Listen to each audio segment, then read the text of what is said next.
Study IQ IAS, अब तैयारी हुई अफोर्डेबल। नमस्कार दोस्तों चंद्रयान 3 का जो मिशन है वो काफी हद तक सक्सेसफुल हो चुका है। अब आप में से कई लोग ये क्वेश्चन करेंगे कि सर ये तो 100% सक्सेसफुल है, तो आप ये 100% क्यों नहीं कह रहे हैं। मैं कहूंगा कि वेट करिए, क्योंकि देखिए चंद्रयान 3 के मिशन में बहुत सारी चीजें हैं।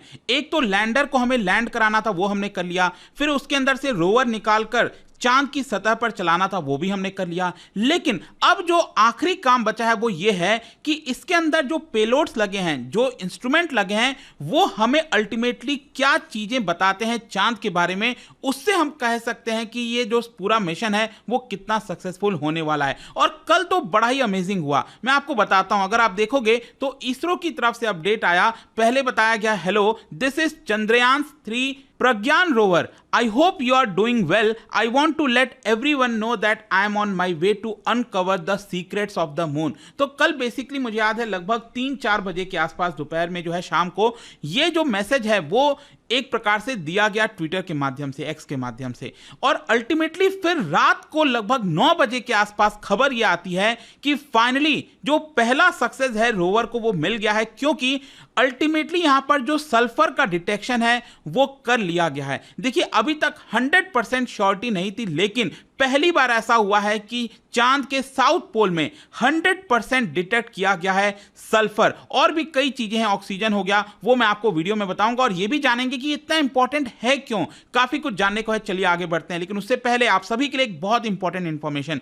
जितने भी लोग आपके भाई बहन, जो भी लोग 2024 की यूपीएससी की प्रिपरेशन कर रहे हैं, तो रक्षाबंधन का स्टडी IQ का बड़ा सेल चल रहा है। इसमें क्या होता है कि आप 31 अगस्त तक कोई भी बैच लेना चाहते हो, चाहे वो प्योर इंग्लिश, हिंदी या फिर इंग्लिश बैच हो, हमारे वेबसाइट ऐप पर जाइए, कमेंट सेक्शन में लिंक है, यूज करिएगा कोड अंकित लाइव, ताकि आप इस रक्षाबंधन का जो मैक्सिमम बेनिफिट है वो उठा सकें। ध्यान रखना है आपको, इन सभी बैचेस में प्रीलिम से लेकर इंटरव्यू तक की पूरी तैयारी होती है और कल तक का ही आपके पास टाइम है। और इसके अलावा अगर आप MCQs अटेम्प्ट करना चाहते हैं तो मेरे इंस्टा पेज पर जा सकते हैं, वहां पर स्टोरीज में जितने भी MCQs हैं उसको आप अटेम्प्ट कर पाएंगे। चलिए शुरुआत करते हैं और सबसे पहले ये देखते हैं कि एग्जैक्टली हुआ क्या है। देखिए आपको याद होगा कल ही मैंने एक वीडियो बनाया था जहां पर आपको बताया था कि किस तरीके से जो सबसे पहला डिटेक्शन है वो लैंडर के द्वारा किया गया था। जो विक्रम लैंडर है उसने यहां पर अपने पेलोड के माध्यम से पता किया कि सिर्फ 10 सेंटीमीटर का अगर हम देखें जो सॉइल है, 10 सेंटीमीटर के डेप्थ में लगभग 60 डिग्री सेल्सियस का आपको वेरिएशन देखने को मिलेगा। मतलब कि चांद की सतह पर वहां पर 50 डिग्री सेल्सियस था और 10 सेंटीमीटर नीचे वहां पर -10 डिग्री सेल्सियस था। मतलब कि इतना वेरिएशन तो कहीं पर भी देखने को नहीं मिलता। पहली बार यह चीज डिटेक्ट किया गया था, वो लैंडर के द्वारा किया गया था। लेकिन उसके बाद कल यहां पर एक और अद्भुत चीजें डिटेक्ट की गई हैं और सबसे पहला है उसमें द प्रेजेंस ऑफ सल्फर। देखिए पहली बार ऐसा हुआ है कि एकदम 100% श्योरिटी के साथ, इनफैक्ट आप देख सकते हो इसरो का ट्वीट है कि rover unambiguously confirms the presence of sulphur through first ever in situ measurement. और ये किसके माध्यम से किया गया मैं आपको बताता हूं। देखो रोवर के अंदर आप सभी को पता होगा 2 पेलोड लगे हैं। बेसिकली टोटल क्या है कि 6 पेलोड्स हैं, जिसमें से 4 विक्रम लैंडर के ऊपर लगे हुए हैं और 2 पेलोड यहां पर जो रोवर है प्रज्ञान रोवर उसके ऊपर लगे हुए हैं। एक है आपका APXS और दूसरा है आपका LIBS। तो यहां पर जो डिटेक्ट किया गया है वो LIBS के माध्यम से किया गया। ये भी मैं आपको अच्छे से बताता हूं। LIBS का मतलब है लेजर इंड्यूस्ड ब्रेकडाउन स्पेक्ट्रोस्कोपी। अब देखिए इसमें भी बड़ा ही इंटरेस्टिंग तरीके से पता लगाया जाता है, वो मैं आपको आगे बताऊंगा कि कैसे लेजर निकालकर यहां पर इसको पता लगाने की कोशिश की जाती है। तो ये जो लेजर इंड्यूस्ड ब्रेकडाउन स्पेक्ट्रोस्कोपी है, ये बेसिकली क्या करेगा कि चांद की सतह पर जो रॉक है, जो सॉइल है, उसमें किस प्रकार के एलिमेंट का कंपोजिशन है, उसमें क्या मैग्नीशियम है, एल्यूमिनियम है, आयरन है, कैल्शियम, एग्जैक्टली क्या क्या उसके अंदर है, वो ये जो पूरा इंस्ट्रूमेंट है वो पता लगा सकेगा। फिर इसके अलावा जो दूसरा है APXS, that is alpha particle x-ray spectrometer, ये फर्दर क्या करेगा कि जो हमारा लूनर सरफेस है उसके बारे में हमारी जो जानकारी है उसको और फर्दर एनहेंस करेगा। लेकिन आज जो हम बात कर रहे हैं ना, जो सल्फर का डिटेक्शन किया गया जो कि बहुत इंपॉर्टेंट है, वो LIBS के द्वारा किया गया, लेजर इंड्यूस्ड ब्रेकडाउन स्पेक्ट्रोस्कोपी। अब क्वेश्चन ये है कि ये वर्क कैसे करता है, ये LIBS वर्क कैसे करता है। देखो बहुत इंटरेस्टिंग है, मैं आपको बताता हूं। ये एक प्रकार का साइंटिफिक टेक्निक है जिसके माध्यम से जो इंटेंस लेजर पल्सेस हैं वो आपका छोड़े जाते हैं। आप देख सकते हो इस तरह से जो इंटेंस लेजर बीम की जो लाइट होती है ना, वो यहां पर छोड़ी जाती है रॉक के ऊपर, जो सतह है, जो सरफेस है। तो यहां पर बेसिकली मैं आपको यह कहना चाहता हूं कि ये जो रोवर है, इसके अंदर ये फैसिलिटी दी गई है, ये पेलोड है। तो ये क्या करेगा, इस तरह की जो लेजर बीम है वो आपका चांद की सतह पर थ्रो करेगा। अब आप क्वेश्चन पूछोगे कि इससे क्या होगा। देखो इससे होगा क्या कि अल्टीमेटली ये जो हाई एनर्जी लेजर पल्स है वो रॉक को एक प्रकार से एक्सट्रीमली हॉट प्लाज्मा वहां पर जनरेट करेगा। मतलब कि जो चांद का सतह है ना, वहां पर इतना भयंकर इस तरह का जो लेजर पल्स है वो छोड़ा जाएगा, जिसकी वजह से कुछ समय के लिए वहां पर जो एक्सट्रीमली हॉट प्लाज्मा होता है वो क्रिएट हो जाएगा। प्लाज्मा आप सबको पता है ना, लिक्विड टाइप का थोड़ा सा स्टेट होता है, मतलब सॉलिड से उसको लिक्विड टाइप के स्टेट में करने की कोशिश की जाएगी बहुत छोटे से एरिया में, क्योंकि बहुत बड़ा हमने कोई रोवर वहां पर भेजा नहीं है। तो यहां पर क्या है कि इस तरह की चीजें ये चांद की सतह पर की जाएंगी, चांद के रॉक पर इस तरह से थ्रो किया जाएगा।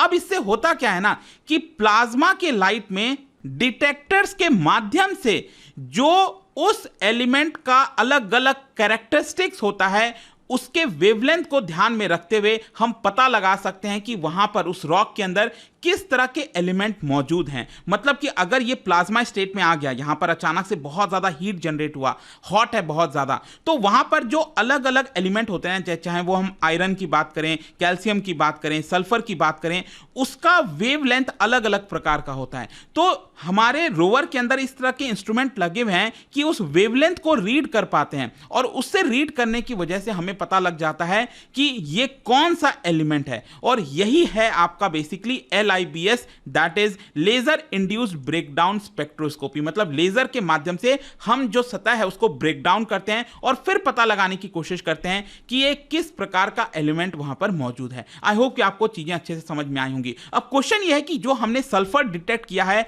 इसका सिग्निफिकेंस क्या है, ये इतना महत्वपूर्ण क्यों है। देखो मैं आपको बता दूं कि ये जो एविडेंस है सल्फर का जो हमें मिला है, वो हमें मदद कर सकता है मून के इवोल्यूशन से। देखो अभी तक क्या है ना, ब्रह्मांड में बहुत सारी चीजें हैं और कई सारी थियरीज हैं कि बिग बैंग थियरी हो गया, उससे पूरा यूनिवर्स, इस तरह से सोलर सिस्टम बना, अर्थ बना, अलग अलग चीजें धीरे धीरे करके हुई।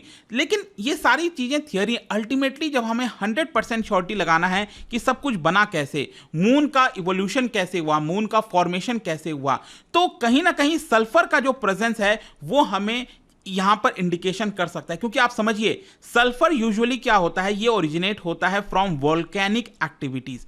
मतलब कि कहीं ना कहीं वोल्केनिक एक्टिविटीज के माध्यम से कुछ ना कुछ वहां पर हुआ होगा, या फिर हो सकता है, वो तो आगे चीजें पता लगाई जाएंगी, लेकिन ज्यादातर यही होता है कि वोल्केनिक एक्टिविटीज से ही सल्फर ओरिजिनेट होता है। तो अगर चांद के ऊपर सल्फर है तो हो सकता है कि चांद के इतिहास के बारे में, उसको कंपोजिशन के बारे में हम यहां पर पता लगा सकते हैं। ठीक है, वो आगे आने वाला समय बताएगा। लेकिन इसके अलावा भी मैं आपको बता दूं, सल्फर के अलावा भी यहां पर जो इंस्ट्रूमेंट है उसने और भी कई सारी चीजों को डिटेक्ट किया है, जैसे एल्यूमिनियम हो गया, कैल्शियम हो गया, iron, chromium, titanium, manganese, silicon और ऑक्सीजन, बहुत इंपॉर्टेंट। लेकिन इससे भी ज्यादा important, let me tell you, जो खोज चल रही है इस समय वो है हाइड्रोजन की। हम चाहते हैं कि वहां पर हाइड्रोजन मिले। अब ये इंपॉर्टेंट क्यों है, क्योंकि हाइड्रोजन मिल जाएगा तो जब हम बात कर रहे हैं ना कि अगर हमें दूर दराज कहीं स्पेस में कहीं कोई बड़ा मिशन भेजना है, प्लूटो पर कोई मिशन भेजना है, मार्स पर भेजना है, जुपिटर पर भेजना है, तो हम स्पेसक्राफ्ट पहले धरती से भेजेंगे चांद पर, वहां पर उसको फ्यूल रिफ्यूल करके फिर हम दूर तक चीजों को भेज पाएंगे और वो लंबा चलेगा। तो इसकी वजह से हाइड्रोजन का जो डिटेक्शन है उसको पता लगाने की कोशिश की जा रही है। आप देख सकते हो यहां पर जो ट्वीट किया गया था उसमें लिखा गया है ये सारी चीजें भी डिटेक्ट की हैं, search for hydrogen is underway. मतलब कि कोशिश तो जारी है कि क्या हमें हाइड्रोजन मिल सकता है कि नहीं। अगर ऐसा हुआ तो अगेन वो बहुत बड़ी डिस्कवरी होगी। खैर यहां पर नीचे आप जो ग्राफ देख रहे हो ना, इससे आपको समझ में आ जाएगा। मैंने अभी आपको बताया था ना कि जब वो प्लाज्मा स्टेट में आता है लेजर बीम छोड़ने के बाद, तो यहां पर अलग अलग वेवलेंथ उसके निकलते हैं, जो एलिमेंट्स होते हैं उसके अलग अलग वेवलेंथ हैं। जैसे कि यहां पर आप देख सकते हो जो आयरन है उसका वेवलेंथ ये हो गया, यहां पर भी आयरन हो गया, फिर इसके अलावा एल्यूमिनियम का वेवलेंथ यहां पर आप देख पा रहे होगे, सल्फर का वेवलेंथ ये आप देख पा रहे होगे। तो इसके अलग अलग वेवलेंथ है। तो ये बेसिकली ग्राफ इसरो के द्वारा ही ट्वीट किया गया है, बताया गया है कि कैसे हम यहां पर चीजों को पता लगा देते हैं। तो आई होप कि आपको सब कुछ समझ में आ गया होगा। और कंक्लूजन में देखिए क्या है ना, मैं आपको पहले भी बोल रहा था कि 3 मेन ऑब्जेक्टिव है पूरा चंद्रयान का, लैंड करना, रोवर को चलाना और जितने डेटा कलेक्ट हम कर सकते हैं उतना ज्यादा डेटा कलेक्ट करना। अल्टीमेटली यहां पर जब डेटा कलेक्ट होगा, उसको स्टडी किया जाएगा, तब हम 100% तरीके से कह पाएंगे कि ये पूरा जो मिशन है वो सक्सेसफुल हुआ है। और मैंने कल भी एक वीडियो बनाया था, आपको याद होगा, यहां पर कि जो रोवर चल रहा है वो बहुत इंपॉर्टेंट है। आपको याद होगा, बताया इसरो के द्वारा कि आगे एक बहुत बड़ा क्रेटर था, रोवर के 3 मीटर आगे यहां पर एक बड़ा सा क्रेटर था। तो इसकी वजह से साइंटिस्ट ने, इसरो के साइंटिस्ट ने यहां पर तय किया कि हम रोवर को का जो पाथ है, जो दिशा है, वो मोड़कर कहीं और कर देंगे। और आप ये राइट साइड में देख सकते हो, ये नए पाथ पर चल रहा है इस समय जो रोवर है। ठीक है, इस तरह की कई सारी चीजें हो रही हैं। जो भी अपडेट होगा वो मैं आपको बताता रहूंगा। और जाने से पहले एक इंटरेस्टिंग क्वेश्चन, क्या बता सकते हो what is the name of the first privately funded mission for the moon? चांद के लिए पहला जो प्राइवेटली फंडेड मिशन था, ऑल्दो ये सक्सेसफुली नहीं हो पाया था, लेकिन कौन सा था यह आपको बताना है। इसका राइट आंसर आप सबको पता है, मेरे इंस्टाग्राम पर तो मिलेगा ही। वहां पर अगर आप नहीं हो कोई बात नहीं, टेलीग्राम से ले सकते हैं इसका सही उत्तर। मैं कई सारे जो एमसीक्यूज हैं वो यहां पर स्टोरीज में डालता रहता हूं। बाकी अगर आपको पीडीएफ की तो टेलीग्राम पर आइए, अलग अलग सोशल मीडिया पर आप जुड़ पाओगे। और जैसा मैंने आपको बताया, यूपीएससी की अगर आप तैयारी करो, just use the code Ankit live to get maximum discount. And I hope की वीडियो आपको पसंद आया होगा। मिलता हूं आपसे next time. Till then, thank you very much, see you soon. Study IQ IAS, अब तैयारी हुई अफोर्डेबल।